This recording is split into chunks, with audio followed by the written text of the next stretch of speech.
the issues and the controversy. 1,000 people have gathered at the City College of New York for a town meeting with Nelson Mandela. Ladies and gentlemen, Nelson Mandela.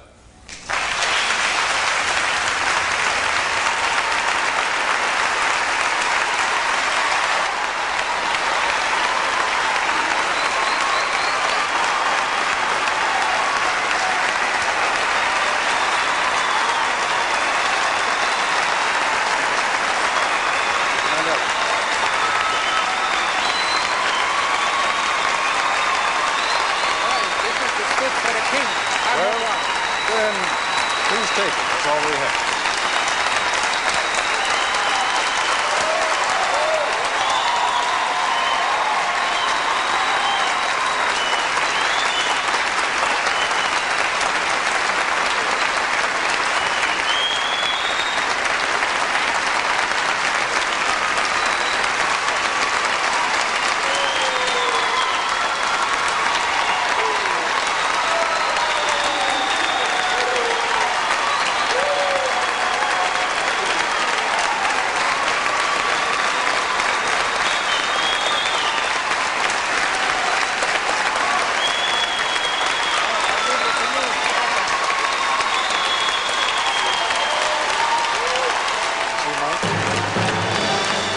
The Copper Report, a town meeting with Nelson Mandela. Mr. Mandela, you're participating in what is a very old and honorable American tradition, the town meeting. And rather than waste any time with my questions, if they don't ask you good ones, I promise I will try to. But I think we have some people out here who have some provocative and perhaps even controversial questions to ask you. And I'd like to begin. Mr. Mandela, you've come to the United States of America. Other than South Africa, probably the most racially divided country in the world. Evidence of that is right here in New York City. We are one of the most racially divided cities in the world. The blood of our children stained the sidewalks of New York. Howard Beach, Benson Hurst, Yusef Hawkins, Michael Griffith, our grandmothers, Eleanor Bumpers, mothers, Yvonne Smallwood.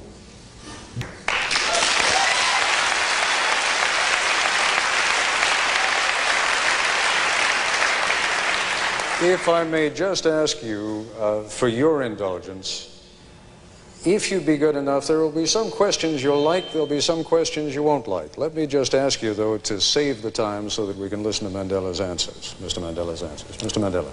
After the rousing welcome I have received here, I do not know whether I am in a mood to think coolly. I have been deeply touched by this warm welcome. But to respond to the question, I must say that the ANC and in fact the entire to promote the struggle against apartheid in our country. And I must say to you that we have the support not only of the masses of the people, we have the support of the Congress as well as the government. And I think that it would not be proper for me to delve into the controversial issues which are tearing the society of this country apart.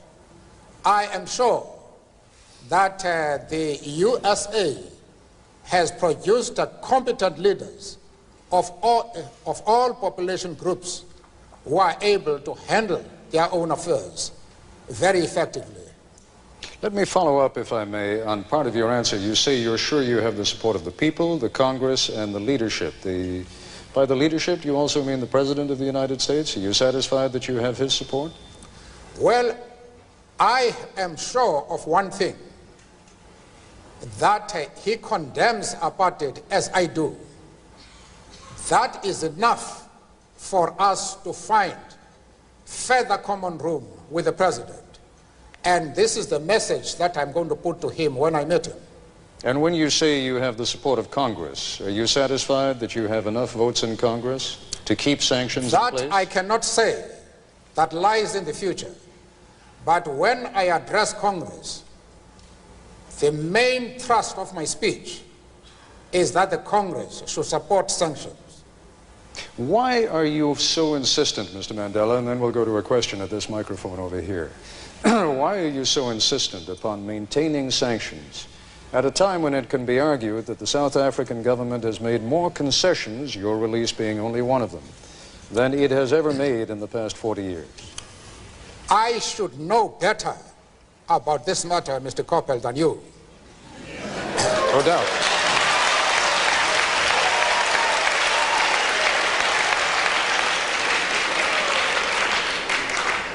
After all, it is the ANC, not the government, that is responsible for the present talks. We have been hammering the government since 1986 to meet us, and in spite of the humiliating and insulting conditions they tried to impose on us before they could agree to meeting us, we nevertheless had sufficient patience and sufficient commitment to peace as to continue hammering them to meet us. They have eventually done so, but despite the fact that the talks are now on, apartheid is still in place. The police are still killing our people, as they've done over the years. Vigilante groups are openly arming themselves for the specific purpose of attacking progressive groups and progressive leaders. The right wing is also arming itself openly, and they say they are doing so for the purpose of destroying the ANC. They are calling for some of us to be hanged. Why would you think that we should now relax our strategies? What has happened? Let's move on to the next question. Amanta. My name is Gloria Tute. I was born here in Harlem. I'm a lawyer. I've lived here all my life. I'm also on the board of directors of the African Educational Foundation that's raising money to train the people of Africa for industry. I am concerned about the future economy of South Africa. I am concerned when I look at the newer countries that gained their freedom so hard fought, indeed did not demonstrate sound fiscal policy. Illiteracy is still quite large, and hunger. What can assure me as a human being and a concerned African American that the ANC will indeed have a fiscal solvent policy that will continue the use of the resources of South Africa in a meaningful way? Or should I put it more succinctly, will your economy be based on the Marxist system, socialism, or capitalism, or both? I knew that was the question you wanted to ask.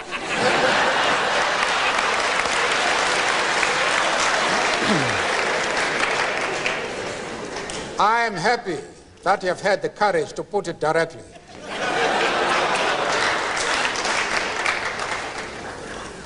We are not concerned with models. We are not concerned with labels.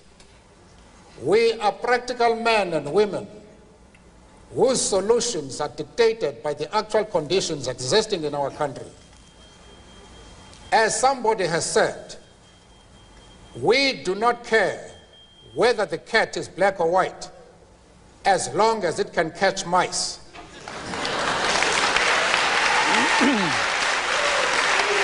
If I may... What we want to achieve is a healthy and vibrant economy which can ensure full employment to our people, maximum production, and the development of social justice. We wanted to rectify the imbalances that exist in our economy. One of the companies, well-known companies in the country, one company owns more than 75% of the shares quoted in the Johannesburg Stock Exchange. This is illustrative of how our economy is organized. it is the resources of the country are monopolized by a white minority, even in that minority by a few individuals, whereas the masses of the people, especially blacks, are left poor, ridden with disease, illiteracy, without educational facilities. We wanted to develop an economy which will put an end to that and will leave to other people to put a label if they so wish. Mr. Mandela, forgive me. And we are back once again. And Mr. Mandela, as I told you before we began this broadcast, almost all the questions will be coming here from the audience, but we also went to a couple of people back in South Africa, told them you were going to be on the broadcast, and asked them if they had any questions for you or comments that they wanted to make to you. One of those from whom we are about to hear now, and I'd like you to address your attention over to that monitor, is a man by the name of Koos van der Merwe, who's one of the leaders of the Conservative Party. Have a listen to what he has to say. Hello, Nelson. I'm a South African. I'm an Afrikaner. I want self-determination for my people in a part of South Africa. You can't have the whole South Africa for yourself. A part of it belongs to my people. Nelson, you're not going to nationalize the assets of the white people. I have worked for my banks, my mines, my businesses, and my farms. You are not going to take it. Stop your violence. Stop your sanction campaign. Stop your nonsense. Leave the violent campaign alone and come and sit down, become a normal person and talk, and maybe that way we can find solutions. And lastly, forget communism, Nelson. It's gone. And I hope you will be well. I believe you were ill. I hope you will recover. And have a good journey. Aangename kennis, Koos.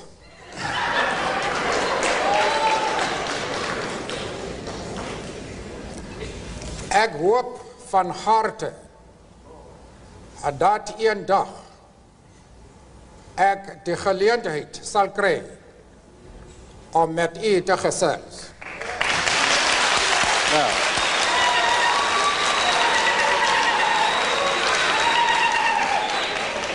Well, just to interpret Please. what I said, I just wanted to demonstrate that I am bilingual.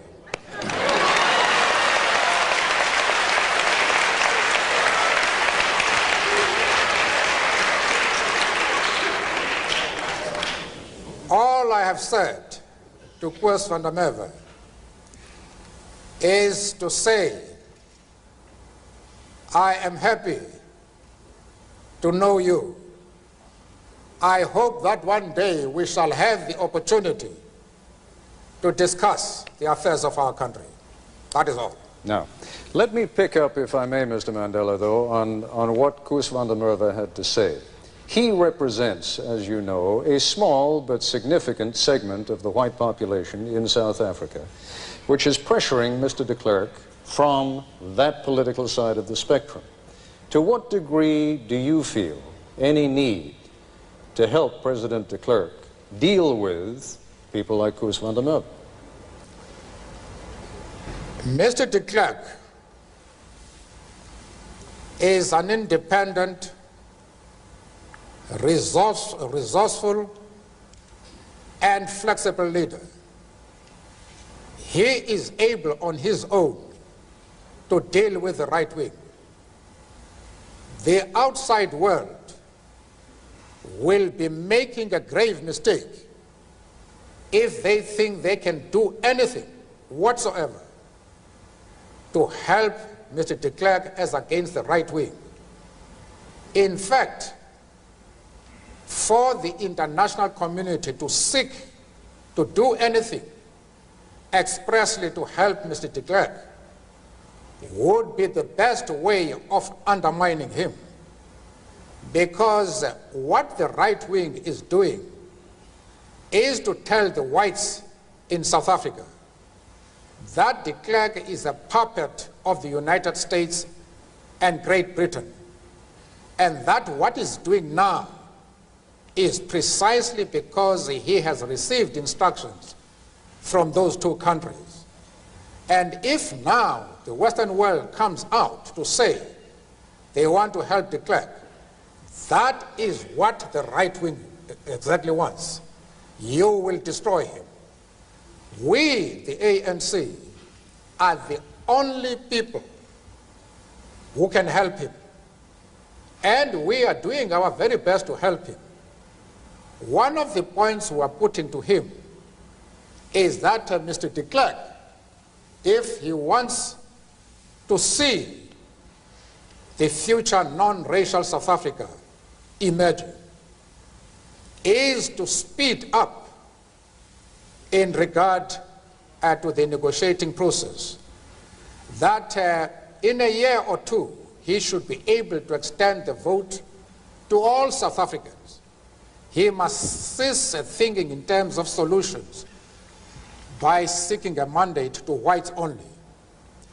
He must place himself in a position where he can get the support of the overwhelming majority of the people of South Africa. And if he gives every man and woman, whatever the color of his skin, the right to vote, he will be in an extremely strong position, and there's nothing that the right wing can do. But if he continues, as he is doing at the present moment, still to think of racist solutions, solutions which are seen first and foremost as protecting the rights of the whites, he will go under. Let us move on to our next questioner at the microphone over there. Mr. Edelman. Welcome to America, Mr. Mandela. I'm Ken Edelman. Those of us who share your struggle for human rights and against apartheid have been somewhat disappointed by the models of human rights that you have held up since being released in jail. You've met over the last 6 months 3 times with Yasser Arafat, who you have praised. You have told Gaddafi that you share the view on, and applaud him on his record of human rights and his drive for freedom and peace around the world. And you have praised Fidel Castro as a leader of human rights and said that Cuba was one of the countries that's head and shoulders above all other countries in human rights, despite the fact that documents at the United Nations and elsewhere show that Cuba is one of the worst. I was just wondering, are these your models of leaders of human rights? And if so, would you want a Gaddafi or an Arafat or a Castro to be a future president of South Africa? One of the mistakes which some political analysts make is to think that their enemies should be our enemies.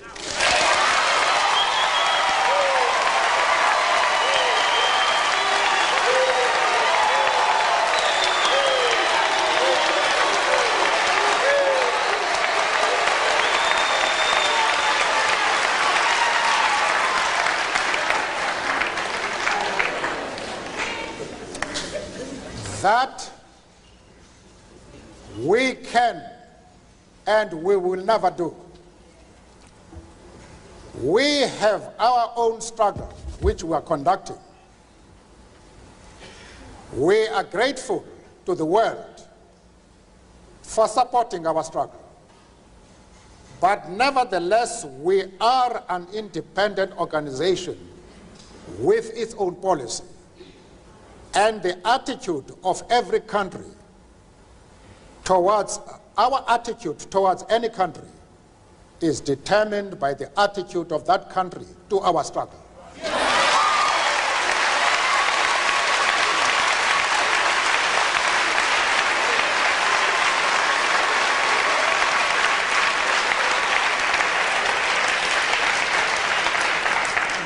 Yasser Arafat,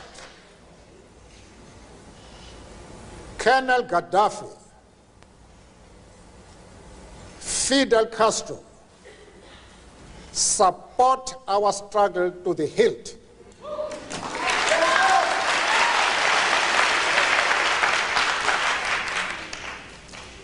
There is no reason whatsoever why we should have any hesitation about hailing their commitment to human rights as they are being demanded in South Africa.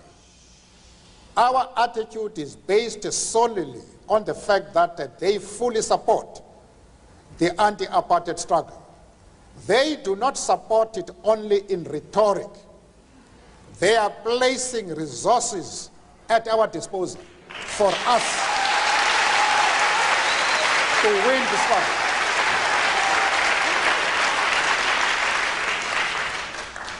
That is the position. Mr. Mandela, you've said a number of very controversial things in that last response, and I'd like to come back to some of them when we return, but once again we have to take a quick break. We'll be back in a moment. Thank you. The Couple Report will continue in a moment. And we are back once again with Nelson Mandela at the City College of New York. Mr. Mandela, as I mentioned to you before the program, we also have some distinguished guests sitting behind us. One of whom, Mr. Henry Sigmund, together with two other Jewish leaders, came to Geneva to visit with you precisely because they were so concerned not only by the kind of thing that you just said before the break with regard to Yasser Arafat, with regard to Libya's Colonel Gaddafi, but also because of the support that you seemed at different times to give to the PLO.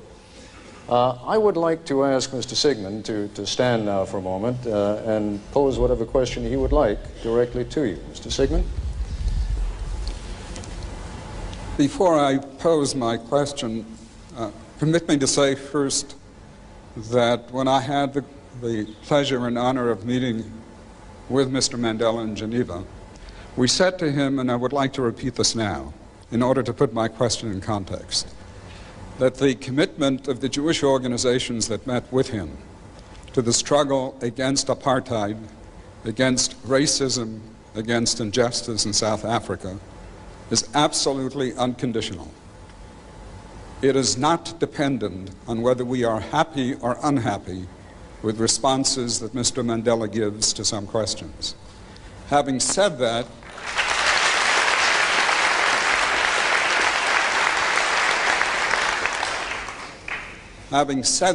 I think I would be dishonest if I did not express profound disappointment with the answer that Mr. Mandela gave to the previous question, because it suggests a certain degree of amorality. It suggests that what these people do in their own countries, what a Gaddafi does in Libya, what a Castro does in Cuba, is totally irrelevant, even in terms of the issue of human rights, as long as they support the cause of the ANC. I hope that is not what Mr. Mandela meant, and I would hope that he would clarify that issue further. Mr. Mandela. Firstly, we are a liberation movement which is fully involved in a struggle to emancipate our people from one of the worst racial tyrannies the world has seen. We have no time to be looking into the internal affairs of other countries.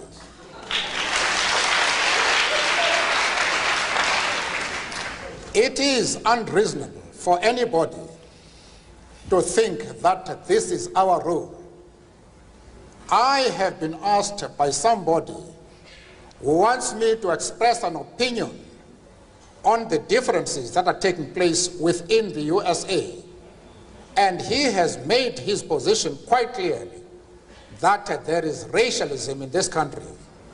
I have refused to be drawn into that.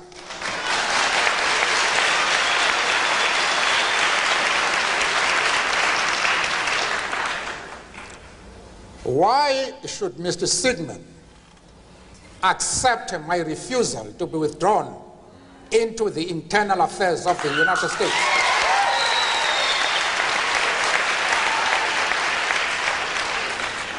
and at the same time want me to be involved in the internal affairs of Libya and Cuba. I refuse to do that. As far as Yasser Arafat is concerned, I explained to Mr. Sigmund that we identify with the PLO because just like ourselves, they are fighting for the right of self-determination.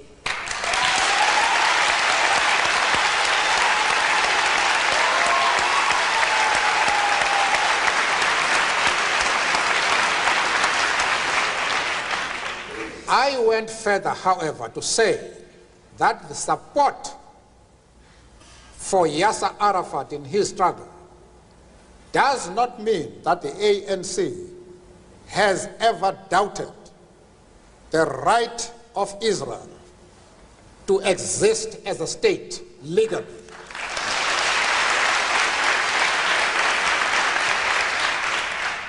We have stood quite openly and firmly for the right of that state to exist within secured borders. But of course, as I said to Mr. Sigmund in Geneva and others, that we carefully define what we mean by secure borders. We do not mean that Israel has the right to retain the territories they conquered from the Arab world, like the Gaza Strip, the Golan Heights, and the West Bank. We don't agree with that. Those territories should be returned to the Arab people.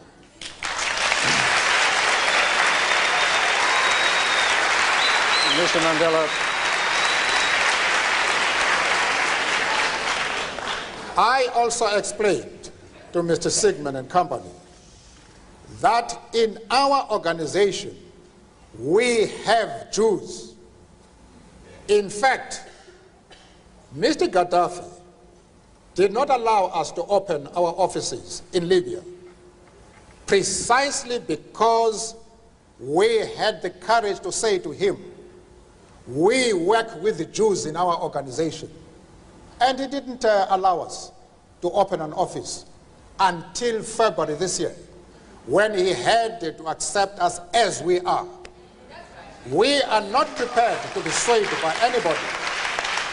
We have an independent policy which we accept no matter with whom we discuss. Mr. Mandela, let's move on to our next question.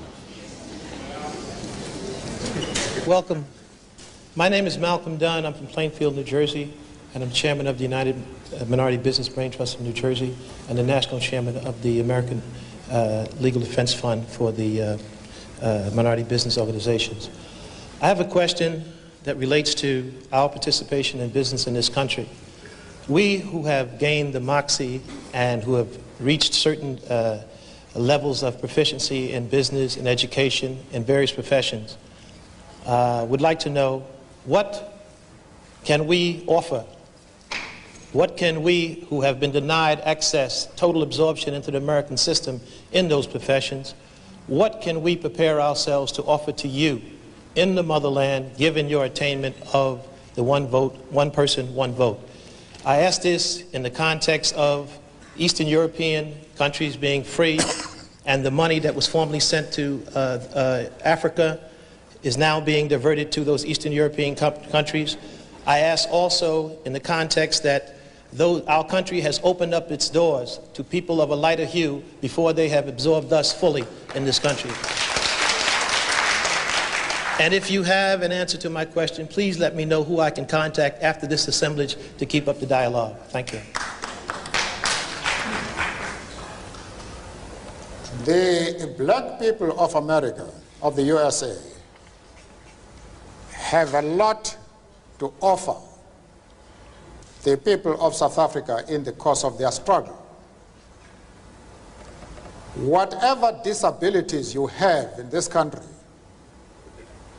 at least you have been exposed to opportunities which we don't have.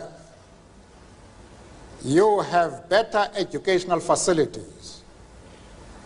There is no legal color bar in this country.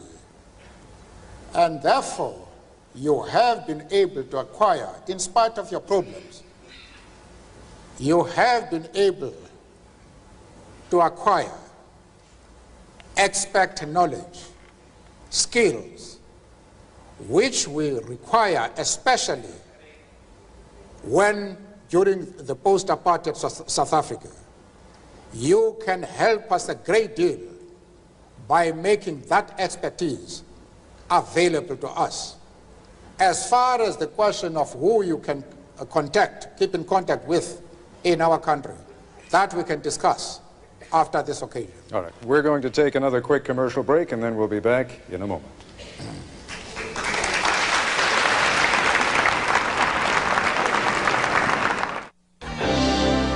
The Koppel Report, a town meeting with Nelson Mandela, continues. Once again, Ted Koppel. Mr. Mandela, as I mentioned to you also before you came out here this afternoon, there are black leaders in South Africa with whom you and your organization have differences. One of them, who represents many of the Zulu people, political organization known as Inkatha, is Gatsha Buthelezi. If you'd be good enough to direct your attention once again to the monitor and listen to what he has to say. I know, Madiba, that you're not responsible for our not getting together, and I know that it's other people that have said, they've said, I'm not imagining it, they've said it in so many words that they don't want you and I to get together. But Madiba, all these years you have been incarcerated, you know we've been in touch. You know that I've always paid tribute to you, that I've refused, you know, to negotiate with any of the white leaders in this country for decades now, because I told them that it was an absolute non-negotiable that I can get to the conference table without you and our brothers were incarcerated with you and others, and before the unbanning of ANC, PAC, and other organizations. So I think in your absence, you might be interested to know that one of our brothers, who is very close to you, has been to see me. He'll have a certain message for you when you return. And I said to myself that it's absolutely up to you, because there's nothing that prevents you, even in the United States, to pick up a telephone and say hello and talk to me as we're doing ever since you left jail. Shanga, I do not think it correct for me to wash our dirty linen in a foreign country, even though it is somehow our fault.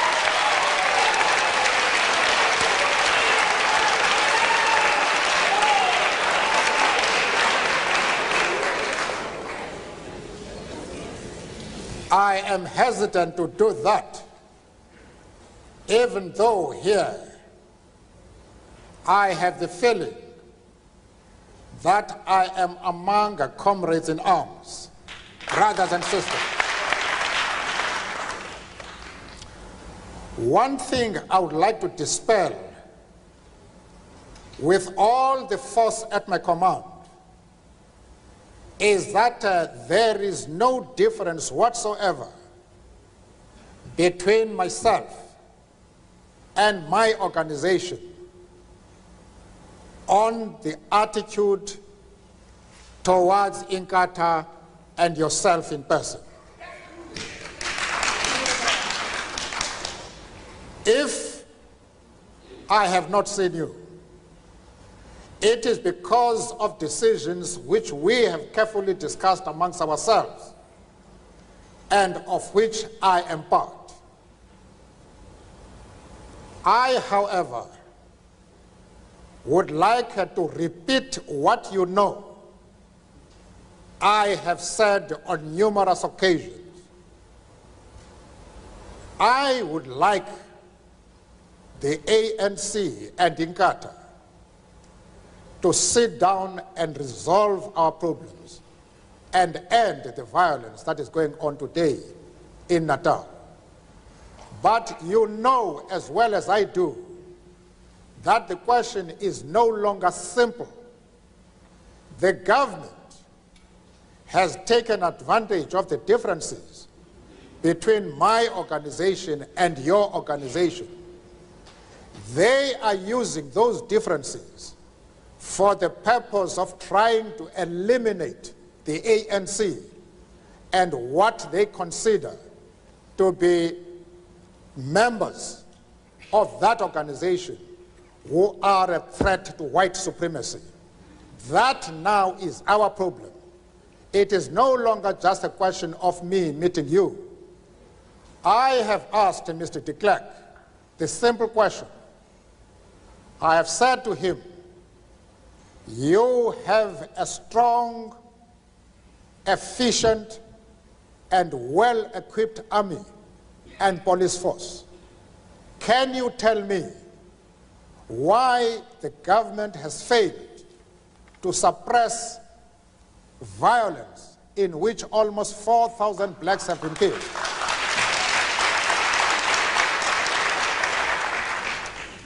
Mr. de Klerk has never been able to give a satisfactory answer to my question. I have told him, I've given him the answer. I have said to him, you have not suppressed this violence deliberately because you believe that by using these differences between these two organizations, you can crush your enemy number one, the ANC. That is your difficulty. And I must repeat to you, that is the main problem facing the people of South Africa. It is the involvement of the government and its police in the violence that is taking place in Natal. We have, Mr. Mandela, I believe on microphone B over there, a former representative of the South African government. He was until very recently the Consul General here in New York. Would you like to come to the microphone and pose your question? That is so, Mr. Koppel. Mr. Mandela, as one who for a period of years has advocated your unconditional release, I want to say at the outset, I'm delighted to see you here in New York. Welcome. Thank you. Secondly, I also commend you for your loyalty to your friends, controversial though that may be. But in framing my question, in dealing with Natal in particular, I, as a white South African, am most concerned about the bloodletting, the carnage that is going on. And whilst I take the point that you have made that the police possibly and probably could do more, I do believe that the challenge or the ball is in your court, Mr. Mandela, because one cannot, we as South Africans cannot afford to have South Africans killing South Africans. We've got to have peace, harmony, a strong economy. We've got to hold out our hands to each other so we can build the new South Africa with a minimum of bitterness. I believe, sir, that you are the statesman who can do it. I would like you to do it, and I'd like you to issue a call. I'd like you to extend the hand to Chief Gatsha Buthelezi, irrespective of political differences, irrespective of dirty linen, irrespective of what has gone before. I believe you owe it to each other and the country to see that we have a stable, secure platform on which to go forward together, white, black and brown. And I hope you agree. I do not consider your remarks as a lecture to me.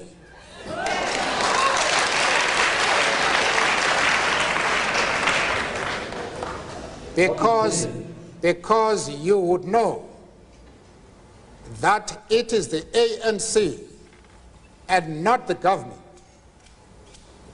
that has compelled the government to sit down and talk peace with us.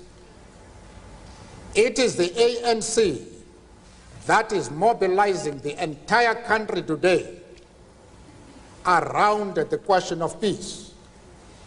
You would also know that I have made several calls at public rallies that no solution is possible in South Africa without involving Chief Buthelezi.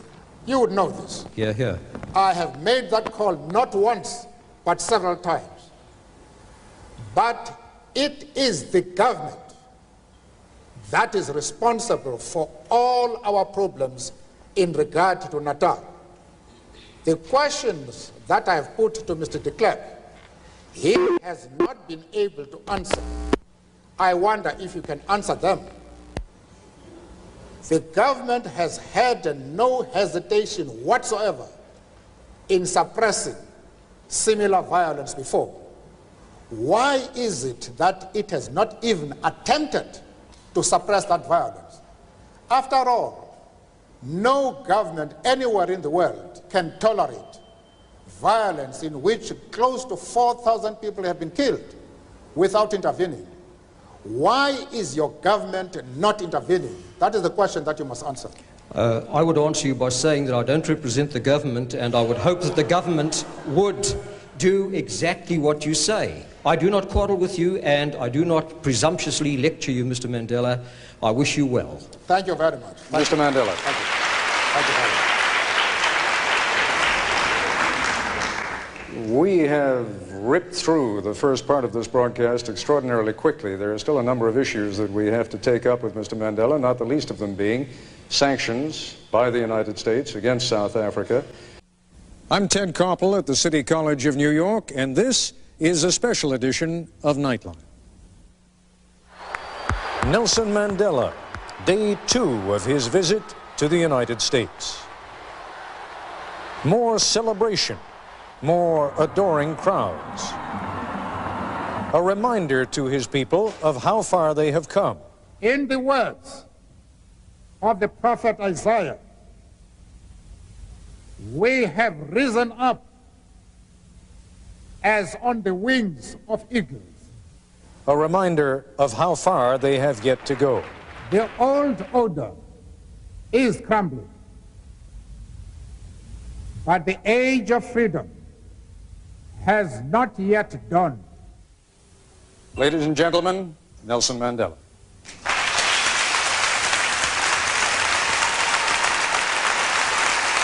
And in the middle of his day, an extraordinary town meeting, part of which you may have seen, but for those who missed it, here's a sampler.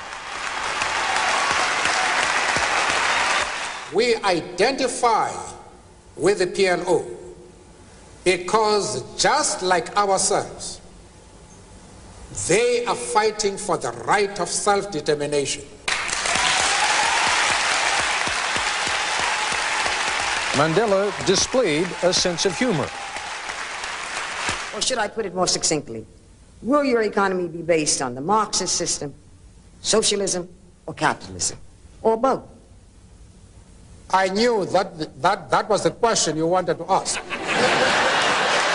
He responded to his critics at home. Monitor is a man by the name of Koos van der Merwe, who's one of the leaders of the Conservative Party. Have a listen to what he has to say. Nelson, you're not going to nationalize the assets of the white people. I have worked for my banks, my mines, my businesses, and my farms. You are not going to take it. Stop your violence, stop your nonsense. All I have said to Koos van der Merwe is to say I am happy to know you. I hope that one day we shall have the opportunity to discuss the affairs of our country. There's nothing that prevents you, even in the United States, to pick up a telephone and say hello and talk to me as we're doing ever since you left jail. For me, to wash our dirty linen in a foreign country, even though it is somewhere our own.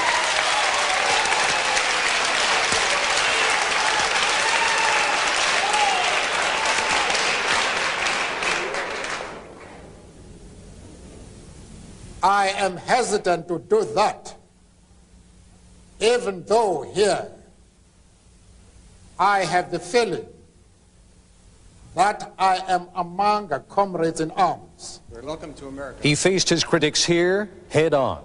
Those of us who share your struggle for human rights and against apartheid have been somewhat disappointed by the models of human rights that you have held up since being released in jail. You've met over the last 6 months 3 times with Yasser Arafat. Yasser Arafat, Colonel Gaddafi, Fidel Castro support our struggle to the hilt. I think I would be dishonest if I did not express profound disappointment with the answer that Mr. Mandela gave to the previous question, because it suggests a certain degree of amorality. Above all, Nelson Mandela stated his positions forcefully. Why are you so insistent upon maintaining sanctions at a time when it can be argued that the South African government has made more concessions, your release being only one of them, than it has ever made in the past 40 years? I should know better about this matter, Mr. Coppell, than you. No doubt. And now, in the Nightline segment of our broadcast, there's much more to come. And we are back once again at the City College of New York with Nelson Mandela. And Mr. Mandela, we have just heard a number of the things that you said in our hour between 10 o'clock and 11 o'clock this evening. Some controversial things, not the kinds of things necessarily that a very political man says. If you were very political, you might have been more concerned about not alienating some people in this country who have it within their hands, within their power, either to continue sanctions against South Africa or to raise those sanctions, to lift them. Why were you not a little more political? Perhaps we're too accustomed to politicians in this country. I do not understand what you mean. Perhaps if you clarify what you are referring to, I may be in a position to comment. What I'm saying is that in this country, for example, there has been for many years a close alliance between the Jewish population and the black population in the civil rights struggle. There is likely to be a rather negative reaction to some of the things that you have said. That reaction could very well cause people to call up their congressmen, their senators, and say, go ahead, lift the sanctions. Why not? After all, President de Klerk is doing a great deal against apartheid. Only today, in fact, his number 2 man, Gerrit Viljoen, said that the government perceives itself in South Africa as being part of the anti-apartheid struggle.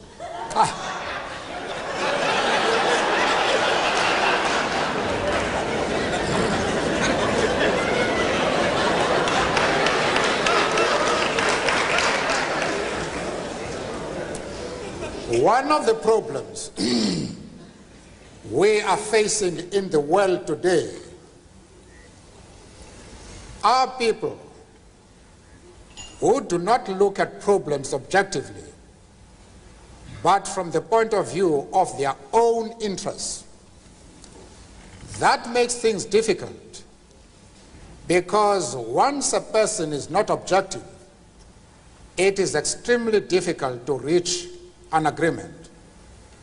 One of the best examples of this is to think that because Arafat is conducting a struggle against the state of Israel, that we must therefore condemn him. We can't do that. It is just not possible for any organization or individual of integrity to do anything of the sort. I don't also want to leave the impression, if I might just intervene with one point, I don't want to leave the impression that this is only going to be a Jewish-black issue. There are a great many Cuban Americans in this country who will be just as offended by some of the comments you've made about Fidel Castro in Cuba. No, Mr. Coppell, I don't agree with you. I am saying that it would be a grave mistake for us to consider our attitude towards Yasser Arafat on the basis of the interests of the Jewish community. We sympathize with the struggles of the Jewish people and their persecution right down the years. In fact, we have been very much influenced by the lack of racialism amongst the Jewish communities. In our own country, in the political trials that have taken place, when few lawyers were prepared to defend us, it has been the Jewish lawyers who have come forward to defend us. I myself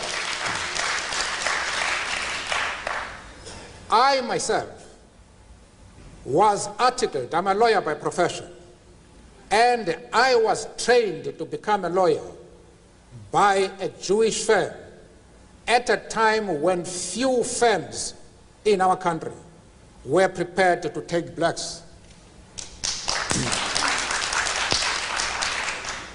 And as I have said, we have many Jews, members of the Jewish community in our struggle, and they have occupied very top positions.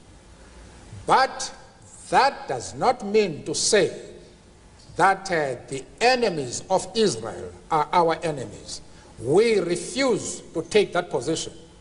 You can call it being political or a moral question, but for anybody who changes his principles depending on whom he is dealing, that is not a man who can lead a nation.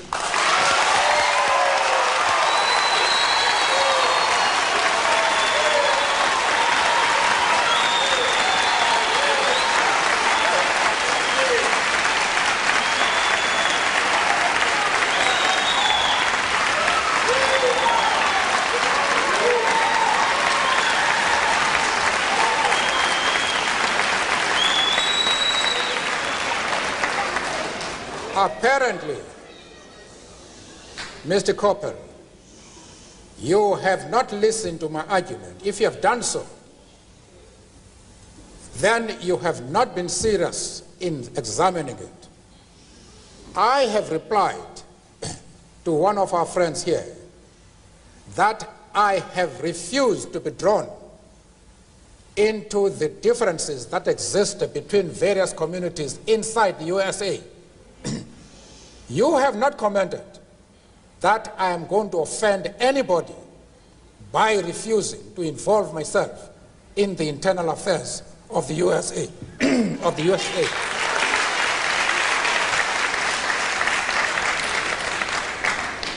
Why are you so keen that I should involve myself in the internal affairs of Cuba and Libya? No. I expect you to be consistent.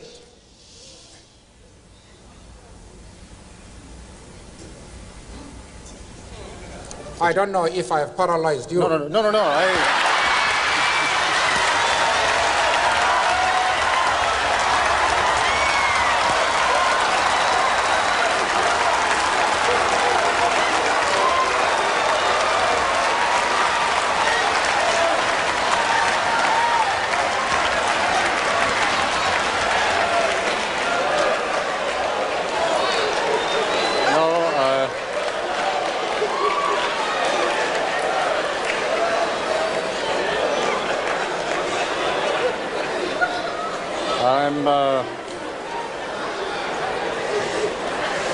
I'm afraid, Mr. Mandela, that paralysis does not set in quite that easily in my case. The point...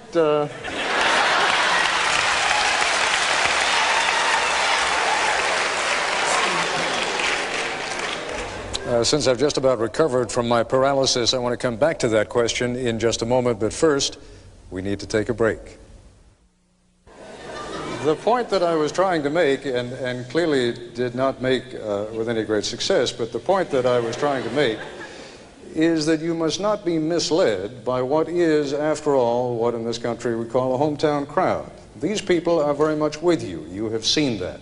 The people who come out to see you, the people who will come to Yankee Stadium to see you, the people who line the motorcade routes to see you, you don't have to convince them. They are people who already believe in you and believe in your cause.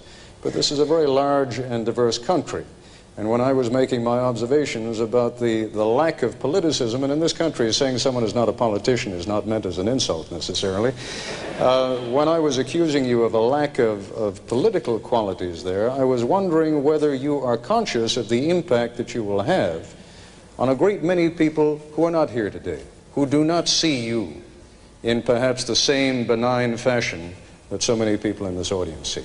Well, as far as the Jewish question to begin with, I have had discussions at my own initiative with prominent Jewish leaders to straighten out this affair. Amongst the people I saw was Mrs. Helen Suzman, who has been an MP in our country for more than 30 years. There was Mr. Masons, who has been a judge in Lesotho, Botswana, and the old Rhodesia. There was the chief rabbi of Johannesburg. There was Professor Katz from the University of Witwatersrand, and an eminent community leader in South Africa. We discussed this question and all misunderstanding was cleared, the question of Yasser Arafat and the PLO. I have also discussed the question with the Jewish leaders in the USA and very top people like Mr. Sigmund. We reached an agreement on this question and we saw eye to eye. Now, I don't know where your concern arises. The Jewish leaders themselves are able to determine their own affairs. Nobody else is entitled to say that the Jewish leaders are going to be concerned about your stand. Because I have had the discussions with them, and those discussions will reach consensus. But there are matters, of course, in which we did not agree.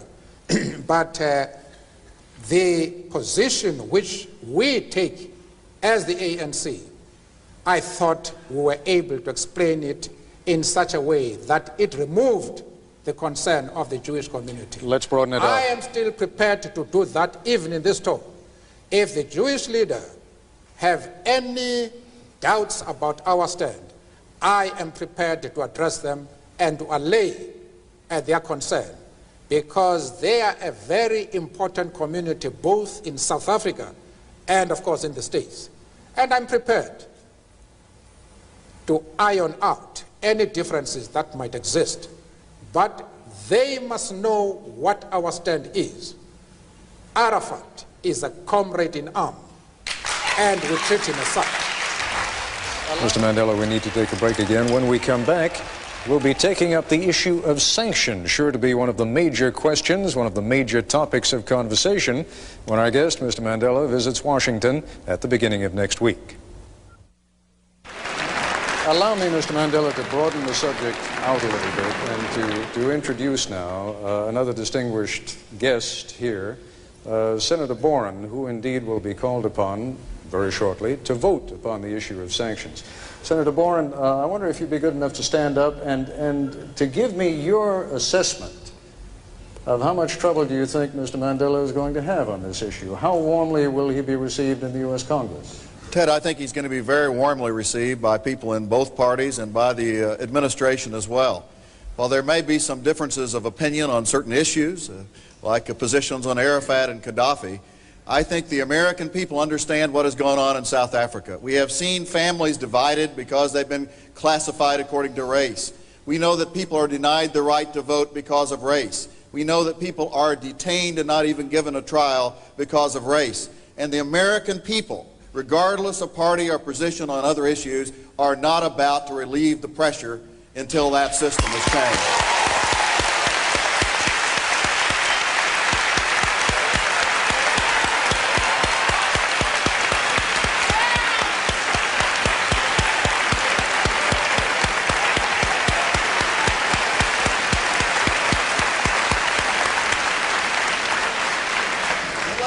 Let me ask one question, Ted. I do think that many of us understand that there are pressures being exerted, that Mr. Mandela and President de Klerk, as they start toward negotiations, have extremists on both sides who really do not want to see them succeed, who do not want to see a peaceful transition. And we're concerned. I understand why we must not release the pressure, and I think there's a bipartisan decision not to do that. The President has reached out to us in Congress to say that he will consult with us on any future policy decisions that are made. But I wonder if there are some positive signals we could send, positive to both Mr. Mandela and to Mr. de Klerk as well, that would reach out to help South Africa, that would show our encouragement for these negotiations, and that perhaps could help the country as it does move to a non-racial democracy. Can you give us a for instance, Senator, and then have Mr. Mandela Perhaps respond? helping the schools. I know that black children in school, only 1 out of every 5 even has a textbook, because the past government has spent 8 times as much educating white children as black children. Are there positive things we can do, Mr. Mandela, at this point to send a signal both to you and to Mr. de Klerk that we encourage progress in these negotiations that are going on.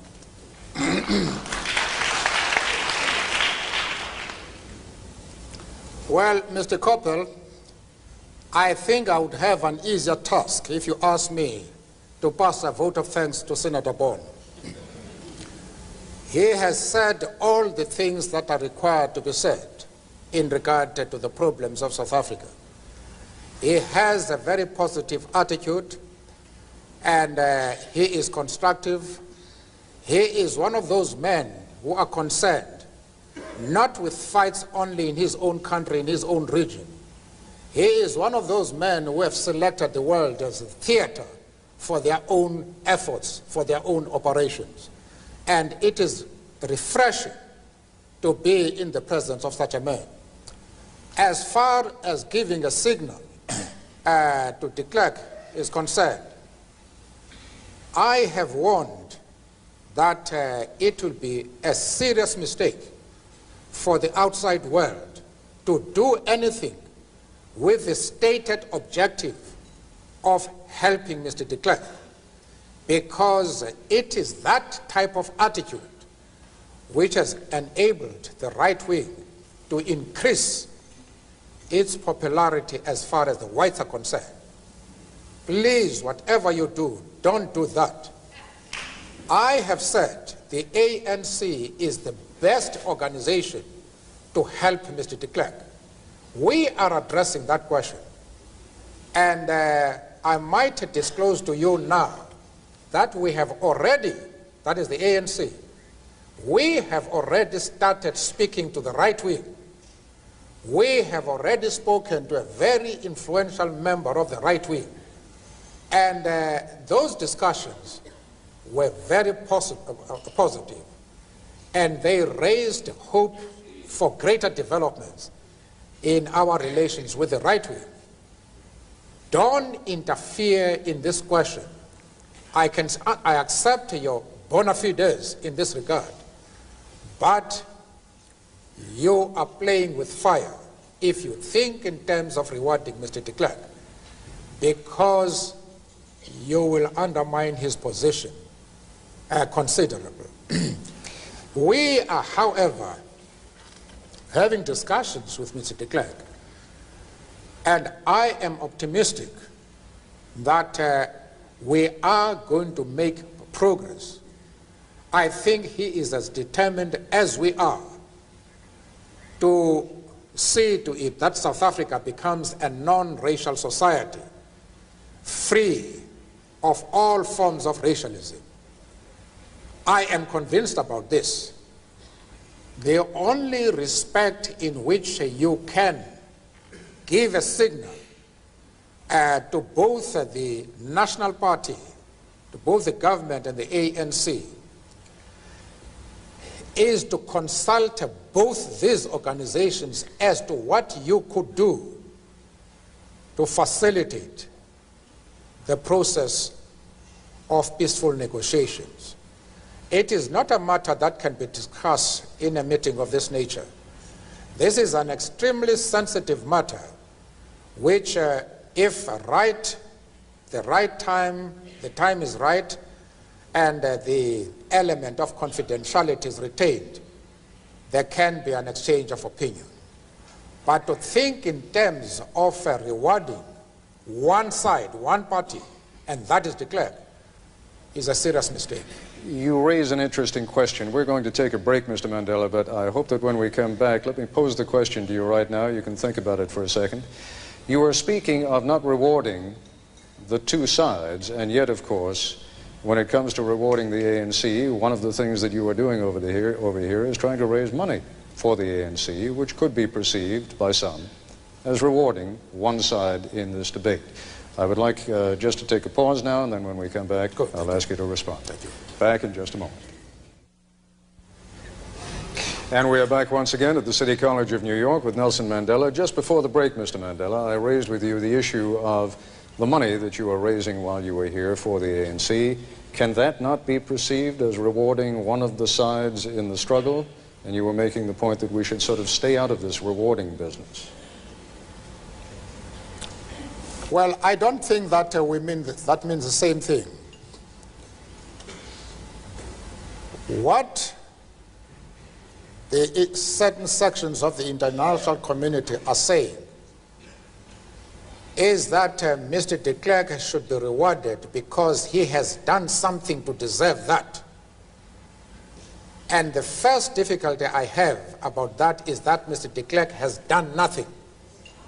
We have done something. What are you rewarding him for? That's the first question. Well, let me try and give the answer and have you respond. Your release, the release of other political prisoners, the recognition of the ANC, of the South African Communist Party, now the lifting of the state of emergency in all provinces but Natal, those are actions which the ANC and your supporters have been asking for many years, and some people would say, as each of these demands is met, the ANC is moving the goalposts on the field. Now, Mr. Coppell, you are entirely misinformed. In the first place, the ANC ought never to have been banned.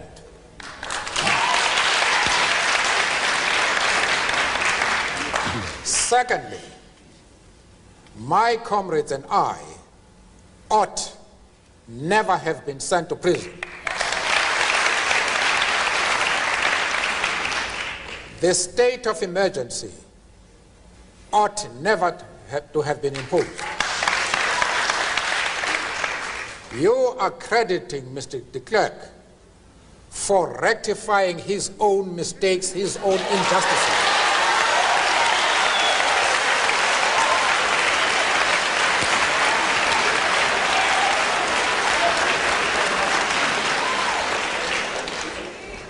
You must remember that in enforcing apartheid, many of our people have been killed. And many of our people have been executed for resisting a policy which the government now admits is an evil system. What are you rewarding him for as against that background? That is the question. Let me turn the question around if I may. Just a moment, Mr. Coppell. No. We have come here to say we are fighting against injustice. Help us as the masters of the people of South Africa who are living under repressive laws, a repressive system.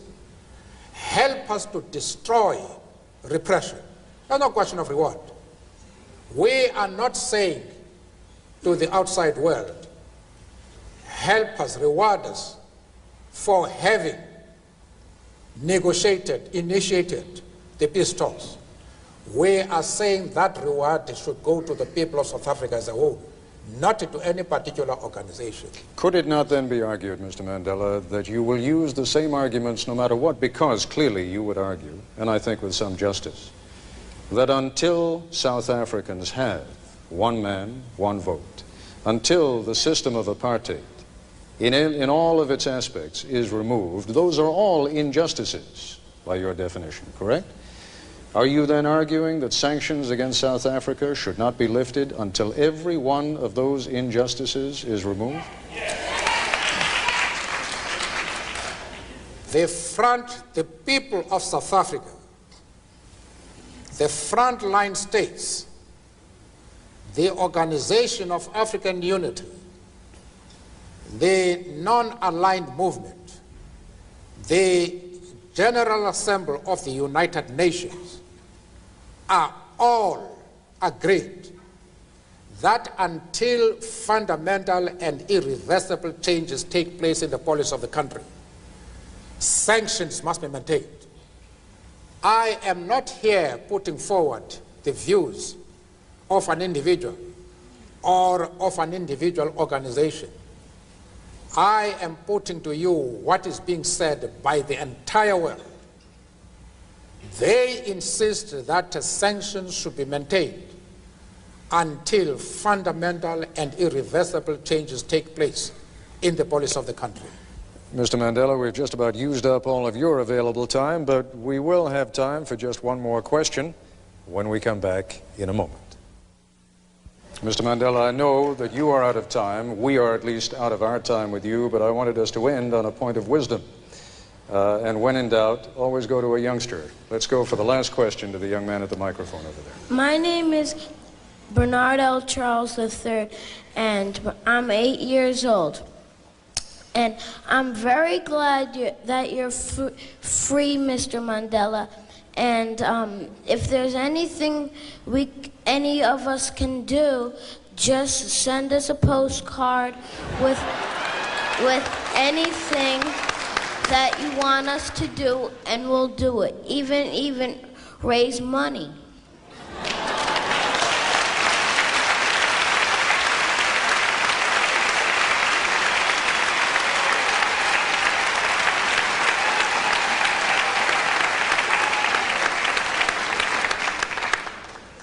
You want to come up here and ask some more questions? Yes, fine. Yes. All right, while the young man comes down here. That's very good. That's very good. While the young man comes down here so that he can shake hands with Mr. Mandela, I would like to extend my thanks to Mr. Mandela, to all of our audience, and to our distinguished guests who've been with us here this evening. Come on up.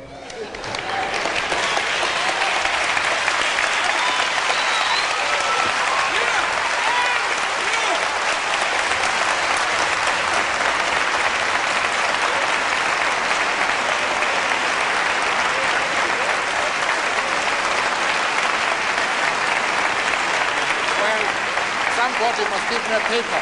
I want to give you an autograph. Has somebody got a piece of paper there, please? Oh, absolutely. We got everything you need right here. Oh, I see, good. There Good. you go. Thank you. I've got one. I've got one. What is your name? How do you spell? Bernard L. Charles. To Bernardo. Bernardo. Just What's your Bernard. first name? B-E-R-N-A-R-D. Bernard. I see, Bernard.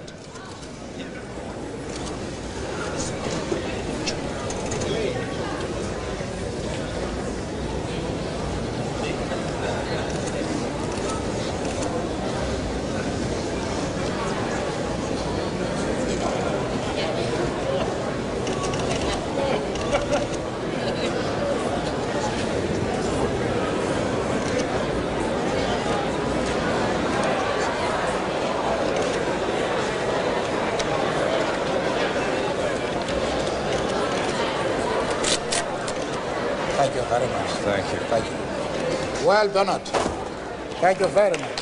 Thank